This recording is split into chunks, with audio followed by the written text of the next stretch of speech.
Everybody knows the RAV4. Walk into almost any Toyota dealership and it's the one people circle first, and for good reason. It's practical, proven, and millions of Americans swear by them. But walk a little farther down the lot or cruise over to the Lexus store next door and you're going to find something interesting. There are Lexus SUVs sitting there, some of them barely moving, that share a lot more with Toyota's legendary reliability reputation than most buyers realize. And here's the part that gets overlooked. A few of these machines are built around powertrains so conservatively engineered, so thoroughly tested over decades, that a well-maintained example has the potential to outlast vehicles that cost the same money new. 4 specific models. Most buyers walk right past them. If you're the kind of person who buys a vehicle to keep it, not to flip it in 3 years, and you want to know which cars deserve more attention than they're currently getting, subscribe now. That's exactly what this channel is built for. Let's get into it. 4. Lexus UX 200 PHA. Most people who walk into a Lexus showroom don't even stop at the UX. It's compact, it's quiet, it doesn't command attention the way a big 3-row SUV does. And that's exactly why it ends up sitting longer than it should. Here's what buyers are missing. The UX 250 Fiat runs a hybrid system built from Toyota's 4th-generation hybrid technology. The same family of components that Toyota has been refining across millions of vehicles for over 2 decades. The combustion engine is a 2.0-liter naturally aspirated 4-cylinder. No turbocharger, no wastegate to fail, no intercooler to spring a leak. It's an engine designed to operate at modest stress levels, and the hybrid system means it's not even working hard much of the time.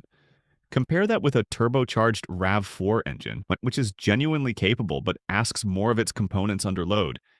And you start to understand why some long-term owners pay close attention to what's under the UX's hood. The electric drive motor handles a lot of the low-speed and light load work. That's less wear on the combustion engine over time.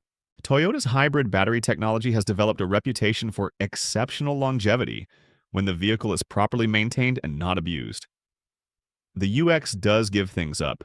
The interior is smaller than a RAV4. Cargo space is genuinely tight. Off-road capability is minimal. And buyers expecting a big, commanding SUV experience will be disappointed. But for someone who wants a compact, efficient, mechanically conservative vehicle with Toyota hybrid DNA and Lexus build quality, and who doesn't mind that the rest of the market is sleeping on it, the UX 250R is worth a long look. Coming up next, a model that most buyers assume is just a luxury upgrade, but is actually built around one of the most bulletproof platforms Lexus has ever produced. 3. Lexus RX 350, 5th generation, naturally aspirated. The RX is Lexus's best-selling SUV, so how does it end up on this list? Simple. Buyers chasing the latest turbocharged version often overlook earlier 5th generation examples with the naturally aspirated 3.5-liter V6, one of the most thoroughly proven engines in Toyota's lineup. That V6 has been developed, refined, and deployed across so many vehicles over so many years that mechanics who work on Toyota and Lexus products know its weak points by heart. And the list of weak points is short. This isn't an engine that was turbocharged to hit a marketing horsepower target. It was designed to breathe naturally, run conservatively, and last. The transmission paired with it, a traditional torque converter automatic, is also well understood. It doesn't have the mechanical complexity of a dual clutch unit. It's not trying to be sporty. It's trying to be reliable, and long-term ownership data suggests it succeeds. Here's where the RAV4 comparison becomes interesting. The RAV4's 4-cylinder engine is capable, but it's working to move a similar amount of weight. The naturally aspirated RX V6 is a larger displacement engine in a vehicle where it doesn't need to be pushed. Displacement that isn't stressed tends to last. The RX also gives up fuel economy compared with a hybrid RAV4, and depreciation means used pricing can be attractive. But buyers sometimes avoid older RX examples because they assume luxury maintenance costs are brutal. For some items, they're right. Tires, brakes, and dealer labor can cost more. Budget accordingly. But for someone keeping an SUV for 10 or 12 years, the RX's cabin quality and ride comfort over that timeline matter. And the drivetrain underneath has earned its reputation. Which of these would you actually buy instead of a RAV4? Drop the model in the comments, and if you haven't subscribed yet, now's a good time. This kind of buying analysis is what we do every week. 2. Lexus GX 460. Most mainstream SUV shoppers walk straight past the GX. It's big, it's boxy, it gets fuel economy that makes some buyers wince. And at first glance, it looks like a vehicle from another era, beyond it, because mechanically, in the best possible way it is. The GX 460 is built on a body-on-frame platform. That means it has a separate steel frame underneath the body, the same architecture used by serious truck-based SUVs designed for hard use and high mileage. The RAV4, like most modern crossovers, is unibody, lighter and more car-like, which is great for everyday commuting, but a fundamentally different construction approach. The 4.6-liter V8 under the GX's hood is naturally aspirated. No turbochargers, no electric assist trying to compensate for a small displacement. Just a large displacement V8 that was never designed to be pushed to its limits in normal use. When you combine that with Toyota's reputation for drivetrain durability, you have a powertrain setup that long-term owners have found genuinely difficult to wear out when properly maintained. The full-time four-wheel drive system and locking center differential are proven truck-derived components. These aren't lightweight crossover AWD systems calibrated for occasional snow. They're built for sustained use. Now, the honest drawbacks? Fuel economy is a real cost every single week. Premium fuel is required. The interior of older GX examples can feel dated compared with a newer RAV4. And Lexus dealer service isn't cheap. But here's the argument for a buyer planning a 10-year ownership. The GX platform and powertrain have almost no meaningful complexity introduced in the name of efficiency. It's mechanically straightforward for what it is, and that kind of conservative engineering has a habit of going the distance. The number one pick takes this argument even further. And if you've assumed the RAV4 is automatically the safe long-term choice, number one might genuinely change your thinking. 1. Lexus LX. 570, LX 600, prior generation LX 570. The LX is the one most buyers never seriously consider. It's expensive, it's large, and sitting on a dealership lot, it can look like a vehicle built purely for luxury. But underneath that luxury exterior is something that tells a very different story. The LX 570 shares its platform, frame, and core mechanical architecture with the Toyota Land Cruiser. A nameplate with one of the strongest long-term durability reputations in the history of the automobile. That's not marketing language, that's a mechanical reality.